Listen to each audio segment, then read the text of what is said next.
Alhamdulillah wassalatu wassalamu ala asyrafil anbiya sayyidina Muhammadin wa ala alihi wa sahbihi ajma'in. Rabbi shrah li sadri wa yassir li amri wahlul 'uqdatam min lisani yafqahu qawli. Amma ba'd.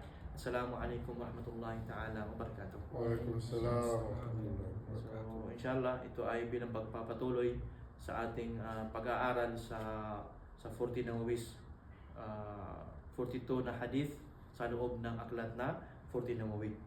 So, andito na tayo sa pangalawang hadith, which is mahaba rin na hadith na babasahin ko po niya yung kanyang Arabic na sinabi ni Umar bin Khattab radhiyallahu anhu an Umar bin Khattab radhiyallahu anhu قال بينما نحن جلوس عند رسول الله صلى الله عليه وسلم ذات يوم إذ طلع علينا رجل شديد بياض الثياب شديد سواد الشعر لا يرى عليه أثر السفر ولا يعرفه منا أحد حتى جلس إلى النبي صلى الله عليه وسلم فأسند ركبتيه إلى ركبتيه ووضع كفيه على فخذيه. So yun, ibibigay ko mo ng kahulugan doon na mula kay Umar bin Khattab radiyallahu anhu na kanyang sinabi, bainama nahnu julusun inda Rasulullah, habang kami ay nakaupo, kami ang mga sahaba, habang sila ay nakaupo kasama ang Prophet Muhammad sallallahu alaihi wasallam sa isang araw, idh tala'a alaina rajulun. So mayroong isang lalaki na dumating sa kanila, shadidu bayad thiyab, napakaputi ng kanyang damit. Ibig sabihin, magandang damit, di ba? Maliwanag, special, ganun, at malinis. Okay? Sawadu sya'ri, napakaitim naman ng kanyang buhok. Ibig sabihin, magandang pagkaalaga kasi napakaitim ng kanyang buhok. Okay? Walang halong alikabok. La yura ali atharus safar.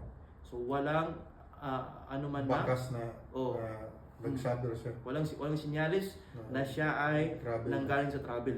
Samantala, alam mo naman sa unang panahon, lahat ng pag-aalis sa bahay, kinukonsider ng paglalakbay, pag-travel.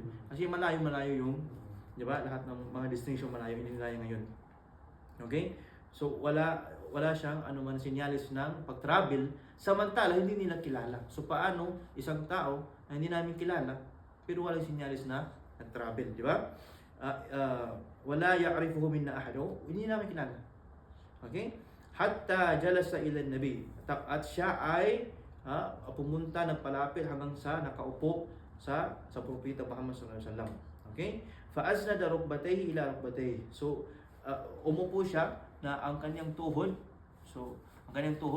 ay nakadikit sa tuhod ng propeta Muhammad sallallahu alaihi wasallam. So lumapit siya masyado na halos nag-touch na sila physically. Okay? Physically.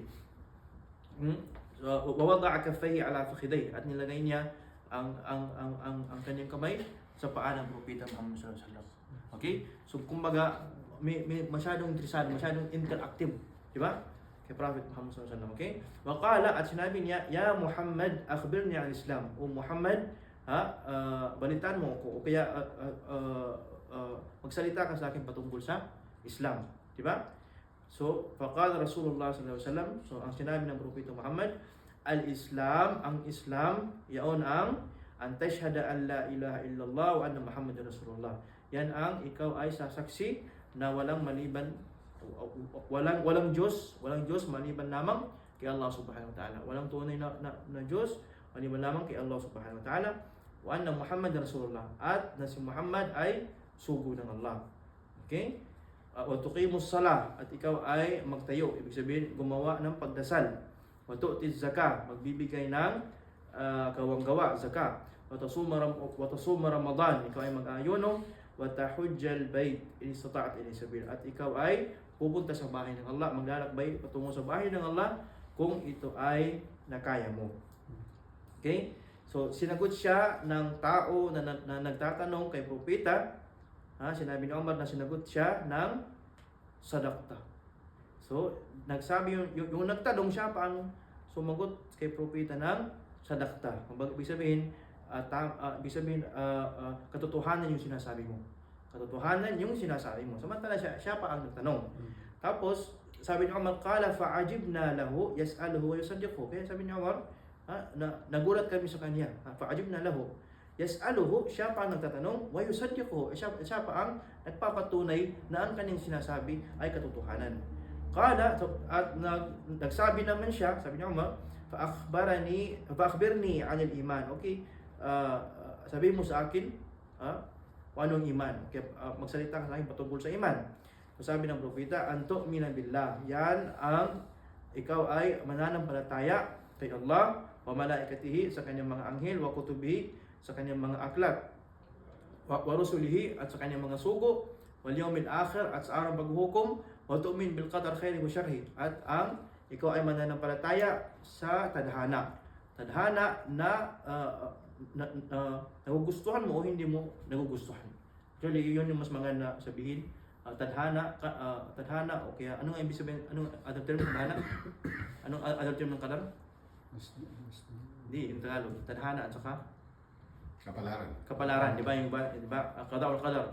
So actually, yung pinakamaganda sabihin natin na at ikaw ay mananampalataya sa tadhana, sa kapalaran na mabuti o kaya masama para sa iyo.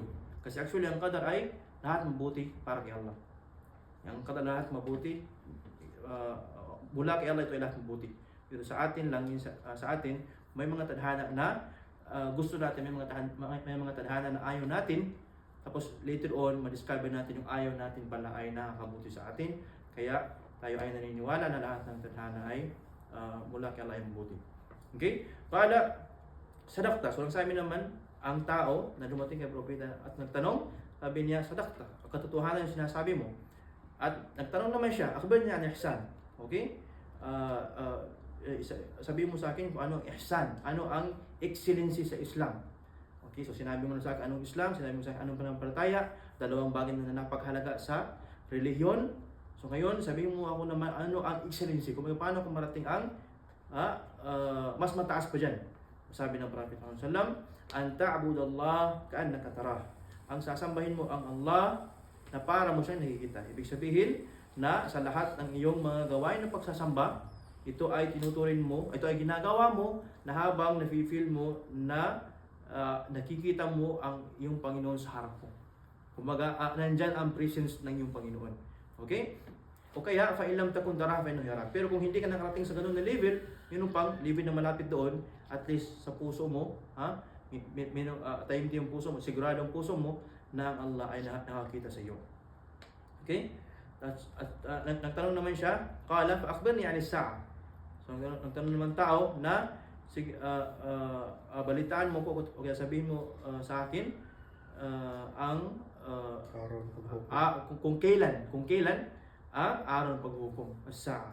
Okay? Kailan ang araw, kailan ang panahon, kailan ang oras ng araw ng paghukom. Okay? Qal mal mas'ulu anha bi'alam min as-sa'il. So ang sagot ng Prophet Muhammad sallam, sabi niya, ang nagtatanong, okay? Sorry, ang tinatanungan, ang tinatanungan hindi nakakaalam, compare sa nagtatanong. Ibig sabihin, mas nakakaalam ang nagtatanong kaysa sa tinatanungan. Okay? So, yun. Ngayon, nagtanong naman yung nagtanong, ako ba niya hamaratya? Sige, sabihin mo sa akin ang kanyang mga sinyalis, kanyang mga palatandaan. So, qal, antalid al-amatu rabbataha. So ang sagot ng Prophet sallam, isa sa kanyang mga palatandaan, ang antalid al-amatu rabbataha, na ang isang nanay, siya ay magkaanak ng magiging kanyang amo. Okay? Siya ay magkaanak ng magiging kanyang amo. Okay? Wa antara, ibig sabihin yung darating yung panahon na mahirap na kung saan ang anak magiging boss ng magulang. Okay? Wa antara al-hufa, al-ura, al-ala, ri'a asya, itatawalun sa bunyan. At isa sa palatandaan, ang makikita mo ang mga tao ng nature nila hufa, walang sinusuot sa paa, walang sinilas, walang sapatos. Ura, ang damit nila halos parang walang damit.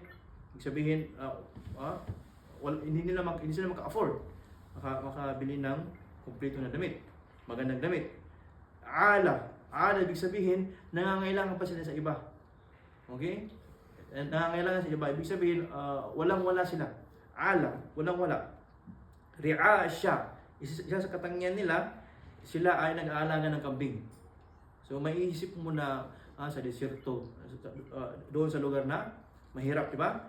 Pero ang tao na ganun ang kanyang description, kapag makita mo ang tao na ganun ang kanyang description na napakahirap, kapag makita mo sila na ganun sila, pero kapag makita mo na kapag dumating ang panahon na makikita mo na ang mga tao na ganun ang kanyang origin, nagiging sila na ang itatawag ng tribunyan. Sila na ang nagkumpetensya kung sino ang mas mataas na building. Kung makita mo ang mga tao na ganun, sila ay nagkumpetensya na kung sino ang mas mataas ang building, isa yun sa palatandaan ng malapit na ang paghukom. Okay? Sabi ni Umar, thumman talaq. So, umalis na yung tao na yun. Okay? Palabis tumaliya. So, lahat tahimik at nagulat. Okay? So, thumma qala li, so sinabi ng propeta kay Umar, Ya Umar, atadri man as-sa'il? O Umar, radhiyallahu anhu, alam mo ba kung sino ang nagtanong? Ulto, sinabi ni Umar, Allahu wa rasuluhu alam. Ang Allah saka ang kanyang sugo ang nakakaalam. Qal, sabi ng propeta, fa innahu Jibril atakum yu'allimukum dinakum. Sabi ng propeta, natutuhanan siya ay si Jibril, anghel na si Jibril, siya ay dumating sa inyo upang turuan kayo ng inyong reliyon. Okay? So, tinuruan sila ng isang bagay. Kaya nga nagulat sila kasi hindi pa nila alam itong mga bagay. So, ngayon, tinuruan sila ni Jibril alayhi salam at napakarami ng mga aral, mga kaalaman na makukuha sa hadith na ito. So, siyempre, kailangan din i-review. So, sa hadith na ito, dito kinuha yung limang haligi ng Islam, 6 na haligi ng pananampalataya, at saka yung isang haligi ng ihsan, okay? At saka yung iilan na mga palatandaan ng araw ng paghuhukom. At nakuha din meron ka dito makukuha ng mga aral patungkol sa ugali ng mga aral. Makita mo kung paano yung tao ay kung anong kaniyang ginawa upang siya makakuha ng kaalaman. Halos dumikit pa siya sa kanyang guro, di ba? At nagpakita siya ng grabing interest sa kanyang guro, di ba? Ano? So dito gusto natin i-explain ng mas detalyado ang ilan sa mga punto. Okay? So dito tayo magsimula muna sa mga haligi ng Islam. So mga haligi ng Islam, pinakaunang haligi may 2 laman. Ang pagsaksi, di ba? Asyhadatan. Ang 2 uri na pagsaksi. Pagsaksi na walang tunay na Diyos maliban lamang kay Allah subhanahu wa ta'ala, at ang pagsaksi na si Muhammad ay sugo ng Allah. So ito, explain natin mamaya kasi ito yung mas malalim compare sa itong mga bayan ito. So tuqimus salat, okay? Ang pagsagawa ng salat. So importante. So itong 5 na ito, sila ang bumubuo ng Islam. So importante ang pagsagawa ng salat, ang 5 times a day na salat, wa tu'ti zakat. Importante din 'yon. Importante din ang gawang-gawa. Pero ang gawang-gawa na tinutukoy dito yung obligado. So actually, ilagay mo sa iyong isipan na lahat ng mga hadith, lahat ng mga aral patungkol sa sadaqah, ito ay applicable, ito ay pumapasok din sa zakah. Ang pagkaiba lang nila, ang zakah ay obligatory, yung sadaqah ay voluntary. So kung tingnan natin ang salitang zakah, ang salitang zakah, siya din ang zakah. Ibig sabihin ang paglilinis sa sarili at pag-angat sa sarili. So yun yung tulong ng zakat. Yung sala pala, galing sila. So ang sila ibig sabihin connection. So ang sala, ang ating connection sa Panginoon. Ang zakat, ito ang lumilinis sa atin.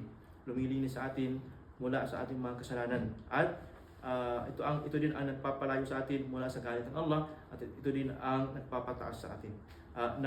Nagiging dahilan kung bakit mas katanggap-tanggap ang ating mga pananalangin. Tapos watasuma Ramadan. Okay? Mag-fasting ng Ramadan. Mag-fasting ng obligadong fasting sa loob ng buwan ng Ramadan, at ito ay napakaraming kabutihan, which is hindi ko na kailangan explain dahil sa ngayon na buwan. Sa ngayon na buwan, marami ang explanation patungkol sa kabutihan ng Ramadan. Tapos panglimang haligi, wa tahujjal bait, ang paglalakbay patungo sa bahay ng Allah Subhanahu wa Ta'ala. So ang pagsambang Hajj, actually ito ang pagsamba na kung saan lahat ng uri ng pagsakripisyo para sa daan ng Allah ay nakapasok na dito. Kasi for example, ang Hajj kasi ilang araw, di ba? Ilang araw 'yun. So, pumasok doon yung pag-invest mo ng oras mo. Pag-invest mo ng effort mo. Di ba alam natin kung gaano effort doon, di ba? Pag-invest mo ng pera mo. Ang Hajj talaga, magagastos ng pera mo. Di ba? So, oras mo, effort mo, pera mo, pati pagkakaalam, di ba? Lahat doon na-invest. So, ang Hajj, ito ay isang dakilang ibada na halos maraming na-invest doon. Tapos sa oras na marangal, sa lugar na marangal. Kaya nga, ganun kasi kataas ang Hajj. Pero, sinabi sa dulo, kung kaya mo. Kung kaya mo. Kasi bakit? Kasi ganun. Ang Hajj nangangailangan ng malaking investment. Napakalaking investment. Di ba? Oh. So, ngayon, babalik tayo sa shahada. Ito yung gusto ko i-emphasize sa ating lecture ngayon sa usapin ng shahada.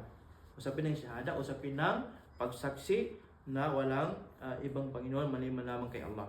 So, ang gusto natin i-emphasize na ang ating mga scholar, ang ating mga dakilang scholar, mga tao, mga maalam na sila ay nauna sa atin, sila ay nakapag-aral ng maraming kaalaman mula sa mga nauuna, natagpuan nila na ang salitang la ilaha illallah, ito ay may mga condition actually. Ito actually may mga condition. Ibig sabihin ito ay actually dapat patunayan. Ito ay hindi binibigkas lamang, bagkus dapat patunayan. So ang pagpatunay sa la ilaha illallah magsisimula sa kanyang mga condition. Which is yan pag-aralan natin ang mga condition ng la ilaha illallah. Ang mga condition ng la ilaha illallah. So kung ang la ilaha illallah, ang isang katawagan sa la ilaha illallah, ang la ilaha illallah tinatawag na kalimatut tauhid. Tinatawag ito na salita ng tauhid. Kasi siyempre, ang tauhid, concept, di ba? Ang ibig sabihin ng tauhid, kaisahan ng Allah. Kung gusto mo ng one word, kung gusto mo ng kung i-describe ang tauhid ay kung ano ang salita na katumbas ng tauhid. So yun yung la ilaha illallah. Okay? Ang tauhid konsepto. So yung salita na katumbas niya is yung la ilaha illallah. So yung la ilaha illallah, yun yung salita ng tauhid. Okay? So kung sabihin mo na ako ay may tauhid, ibig sabihin ako ay may la ilaha illallah. Ako ay sumasagi sa la ilaha illallah. So yan ang salita ng tauhid, ang la ilaha illallah. Okay? At so kung ang tauhid ang pinaka mataas na bagay sa Islam, ibig sabihin ang la ilaha illallah ang pinakamataas na bagay sa Islam. Okay? So ang la ilaha illallah, yan ang kalimatul tauhid, yan ang kalimatul urwatul wuthqa. And then urwatul wuthqa ibig sabihin pinakamataas, pinakabanal, na bagay sa Islam. Yan din ang kalimatut taqwa. So la ilaha illallah, yan ang nagpapakilala ng wagas na taqwa. Okay? A'zamu arkanuddin, pinakamataas na haligi ng relihiyon. Ahamu syu'abul iman, pinakamataas na antas ng pananampalataya. Ang pananampalataya, bisa sinabi ng Prophet Muhammad SAW, ito ay may mga antas, hindi magkapantay ang level ng pananampalataya ng tao. Ang pinakamataas na ng level ng pananampalataya, tinatawag ng urwatul wuthqa. At ang urwatul wuthqa, yung la ilaha illallah. Okay? Ito din ang susi upang makapasok sa paraiso. At of course, kung makapasok pa, ibig sabihin, magiging ligtas sa impyerno. At ito din ang dahilan kung bakit ng Allah nilikha ang mga nilalang. Ito ang dahilan bakit ng Allah nilikha ang mga nilalang. Ito ang dahilan bakit ng Allah pinadala ang dahil na bakit ang Allah pinababa ang mga aklat, pinadala ang mga sugo. Di ba? Okay. So, okay. At ito din ang nagbibigay ng kasiyahan, happiness sa mga tao sa ibabaw ng mundo. Okay? Ito ang pundasyon ng ating relihiyon. Ito ang ulo ng ating relihiyon. Okay? Sabi ng Allah Subhanahu wa Ta'ala sa Surah Al-Imran, ayat number 18, Syahidallah annahu la ilaha illa huwa wal malaika wa ulul ilmi qa'iman bil qist. La ilaha illa huwa al-azizul hakim. Sumaksi ang Allah na katotohanan, walang tunay na Diyos, walang Diyos maliban lamang sa Kanya. Siya na mismo sumaksi. Wal malaika at ang mga anghel. Wa ulul ilm at ang mga may kaalaman. Kaya, ibig sabihin, kung nagiging todo ang pagsaksi mo kay Allah, magiging ganun lamang kung nagkaroon ka ng kaalaman. Kasi ang mga nagkakaroon ng kaalaman, sila ang tunay na sumasaksi na walang ibang Diyos maliban kay Allah. So, the more na may kaalaman ka, the more na pinapatibay mo yun. Pinapatunayan mo yun. Ang mas mo na mas naiintindihan mo yun, kaya mas naiimplementa mo yun. Okay? So, kaya nga, ito din na talata, ginagamit na dalil sa pagpataas sa antas ng mga maalam. Kung saan sinama ito sa isang talata na sila ang mga sumasaksi, ang Allah, ang anghel, at saka mga alam, sila ang sumasaksi na walang ibang Diyos maliban lamang kay Allah. La ilaha illa huwa, at inulit niya, walang ibang Diyos maliban sa Kanya, Al-Azizul Hakim. Siya ang dakila at siya ang pinakamarunong, di ba? At napakarami, sabi ni Sheikh, ang writer nito, Sheikh Abdul Razak Badar, sabi niya, at napakarami ng mga dalil patungkol sa importansya ng La ilaha illallah. Sa importansya ng La ilaha illallah. Sabi nga Sheikh Sa'ib Ibn Taymiyyah rahimahullah, ang kabutihan ng salitang ito at ang katotohanan ng salitang ito at ang posisyon ng salitang ito sa loob ng ating relihiyon, sabi niya, fawqa ma yasiful wasifun. Sabi niya, mas mataas pa sa kung gaano ito na-describe ng lahat ng mga nag-describe ng karangalan nito. Di ba marami kang mababasa yung description dito? Pero ang La ilaha illallah ay mas mataas pa doon. Yung yun sabi ni Ibn Taymiyyah rahimahullah. So, napakaganda nung kanyang sinabi. Okay? At sabi ni Sheikh Abdul Razak Badar, sabi niya, kapatid sa Islam, naway bigyan ka ng Allah ng tawfiq na masamba mo siya. At sabi niya, alamin mo na ang La ilaha illallah, ito ang ating paniniwala.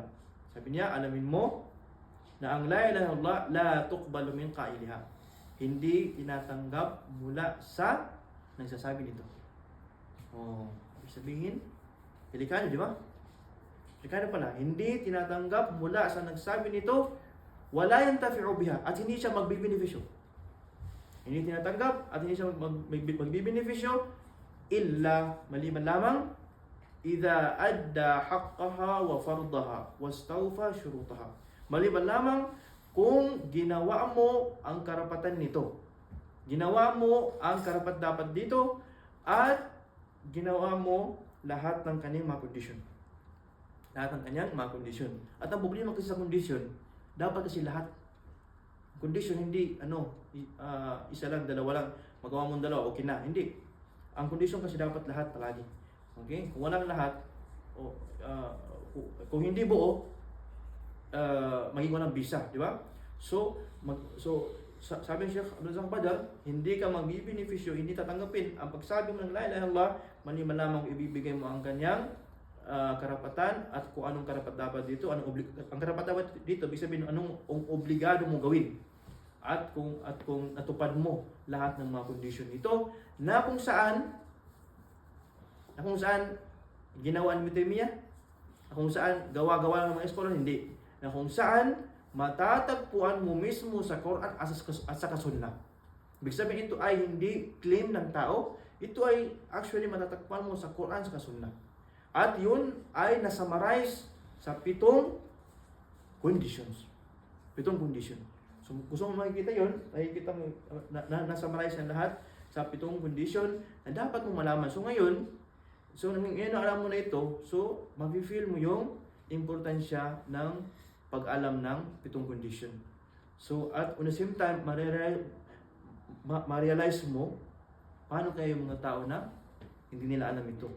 At ma-realize mo kung gaano ang kakulangan ng ating pagpanaganap ng ganito. Di ba? Okay, sabi niya, فَلَيْسَ الْمُرَادُ مِنْهَا عَدُّ أَلْفَاظِهَا وَحِفْظِهَا فَقَط. Sabi niya, hindi ang purpose nito, ang purpose ng La ilaha illallah, ang malalaman mo kung ilan ang litra doon. Okay, ma-memorize mo La ilaha illallah, hindi. Sabi niya, dapat kasi kasi ibig sabihin, dapat kasi magawa mo yung mabigay mo ang karapatan ang La ilaha illallah. Sabi niya, fal-matlub idan, sabi niya, kaya ang dapat natin gawin, al-ilmu wal-amalu ma'an. Okay, ang maintindihan mo at gagawa ka ng gawain dahil sa pag-intindi mo doon. Na pinagsama mo yung ganun. Ang pag-alam at saka paggawa. Itakuna min ahli la ilaha illallah.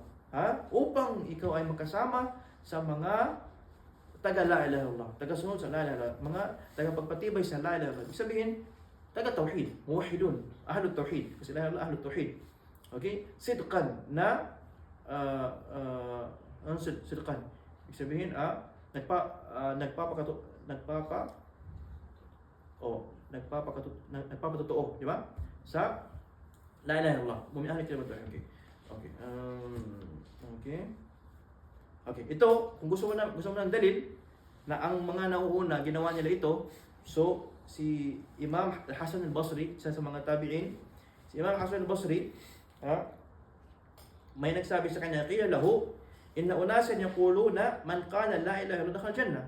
So may nagsabi kay Imam Hasan al-Basri na ang mga tao ay nagsasabi na kung sino ang magsasabi ng la ilaha illallah, makakapasok sa paraiso. Although ito ay salita ng propeta, di ba? Kasi yung sabi na alam, makakapasok sa paraiso, di ba? So, binanggit nila kay Hasan al-Basri. So, sinagot ni Hasan al-Basri, sabi niya, mangkalal, kung mag-ano niya ba, kung mga kinurik niya ba, sabi niya, kung sino mangkalal la ilaha illallah, kung sino magsabi ng la ilaha illallah, fa'adda haqqaha wa fardaha dakhala al-jannah.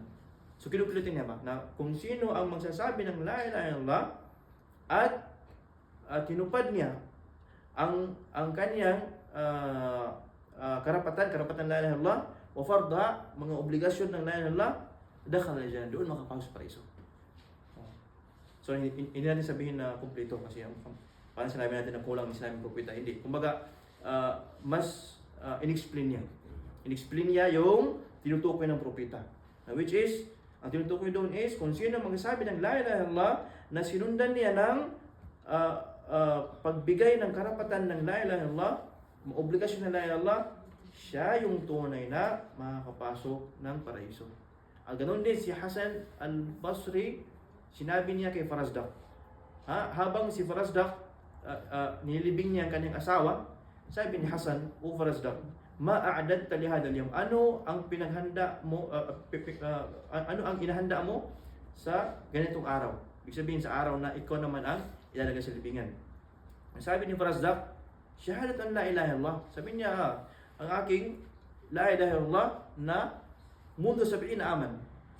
Mula pa sa 70 years na nakaraan. Ibig sabihin, for 70 years, alhamdulillah, nasa la ilaha illallah ko. Ito yung pinaghanda ko para sa libingan na ito. So, para sa ganitong araw na ako naman ang lilibing. Sabi ni Hasan, ni'mal udda. Sabi ni Hasan, rahimahullah, na napakaganda ng iyong pinaghanda para sa ito. Pero la ilaha illallah, pero mayroon mga kondisyon sa la ilaha illallah. Pero ang la ilaha illallah mayroon mga kondisyon. Fa iyyaka wa qadhful muhsanat. Sabi ni Hasan, pero may mga kondisyon at nagbigay siya ng paalala, kaya umiwas ka, mag-iingat ka sa paninirang puri sa mga babae na malayo sa karasuan. Mga babae na mga matuwid. Okay? So,